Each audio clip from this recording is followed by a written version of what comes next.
दूर एक गांव में लाली नाम की एक बहुत चालाक औरत रहती थी।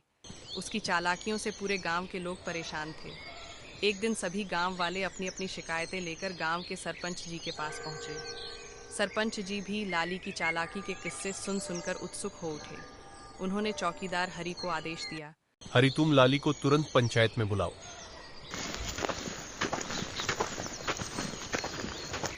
हमने सुना है कि तुम बहुत चतुर हो। क्या सच में तुम किसी को भी अपनी बातों में उलझाकर मूर्ख बना सकती हो? सब आपकी कृपा है सरपंच जी। वैसे मैं किसी को मूर्ख नहीं बनाती, लोग खुद ही बन जाते हैं, तो मैं क्या करूं? फिर भी हम देखना चाहते हैं कि तुम कैसे लोगों को चकमा देती हो। आप हमारे गांव के सम्माननीय सरपंच हैं। आपको भला कोई कैसे चकमा दे सकता है? फिर भी जरा बताओ तो कि तुम किस तरह से सभी को चकमा दे देती हो। जरा हम भी तो जाने। फिर भी अगर आपका आदेश है तो मैं जरूर दिखाऊंगी, लेकिन अभी तो मैं कुछ नहीं कर सकती, क्योंकि मेरे पास दो तरह की अक्ल है। एक तो सामान्य अक्ल, जिससे मैं रोजमर्रा की काम करती हूँ, और दूसरी खास अक्ल, जो लोगों को चकमा देने में काम आती है। इसलिए वह दूसरी अक्ल मैं घर पर ही छोड़ आई।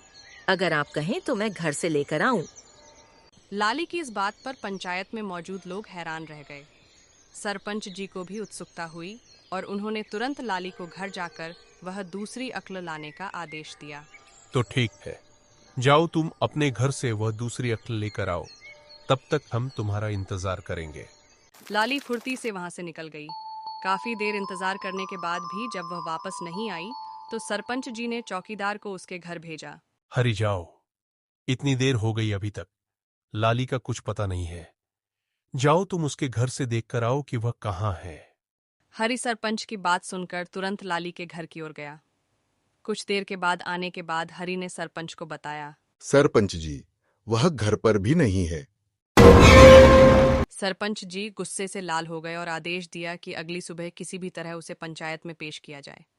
अगले दिन लाली को पंचायत में लाया गया। सरपंच जी गरज कर बोले, तुमने हमें धोखा दिया, दूसरी अक्ल लाने के बहाने भाग गई।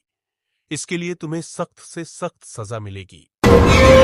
सरपंच जी, मैंने तो आपके ही आदेश का पालन किया है। ये तुम क्या कह रही हो? तुम भला मेरे आदेश का पालन कहाँ की हो, और की हो तो वहां कैसे? आप ही ने तो कहा था कि आपको देखना है कि मैं कैसे लोगों को चकमा देती हूँ। बस मैंने कह दिया कि मेरे पास दूसरी अक्ल है और उसे लाने जाना पड़ेगा।